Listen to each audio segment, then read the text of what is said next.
welcome back to my cozy corner of the internet where stories breathe, characters come alive, and books get the love they deserve. I'm Ayra, and today we are stepping into a world carved by solitude, nostalgia, and the quiet ache of longing. Yes, we are diving into Men Without Women, the master of melancholy himself, Haruki Murakami. So grab a cup of coffee, tuck yourself in, and let's talk about heartbreak, jazz, mysterious women, and that peculiar emptiness that only Murakami knows how to put into words.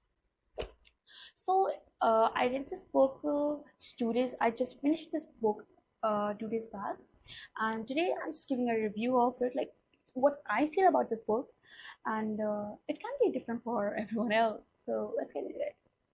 So basically, Men Without Women is a collection of seven short stories that orbit around one central theme: men who have, or like in one way or another, lost the woman they once loved, or perhaps never really understood at all. Murakami crafts these stories with his signature surreal stillness. Each narrative is soaked in loneliness, yet there's a strangely comforting rhythm to it, as we can say. The prose is clean, meditative, almost like jazz improvisation, unexpected yet effortlessly flowing. So, like, it's a very interesting book, and it's my first book review, to be honest. And I don't know how am I going to review it, but it's what it is.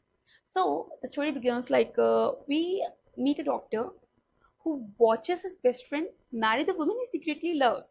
So the doctor watches his best friend marry the woman he secretly loves. A man whose wife vanishes without explanation, or a lonely actor haunted by his past, and another who is irresistibly drawn to a woman he knows he can never have, which is like a love loan kind of a love story. Each man carries his own quiet tragedy, and Murakami doesn't even, shouts about it in the text or in the book itself. He lets it simmer, whisper, and unravel, like it is enchanted deep into your heart's layer. This is the story, like this is the central theme of the story. And like Murakami's writing are almost like top notch.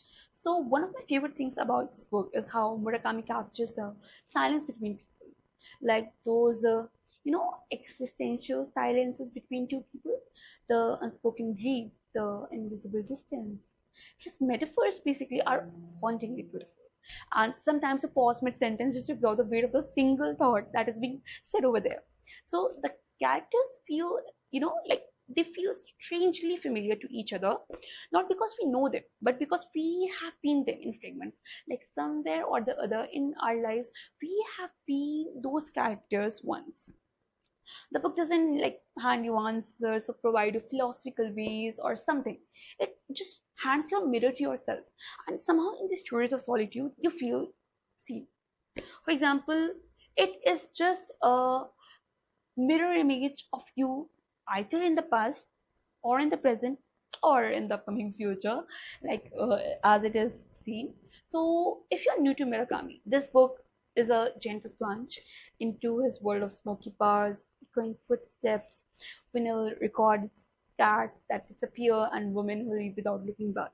And if you're already a fan, then this collection is a melancholic jazz track, brief, emotive, and unforgettable because it's Murakami. So grab your books and start reading. This was my book review of this. Take care. Have a nice day.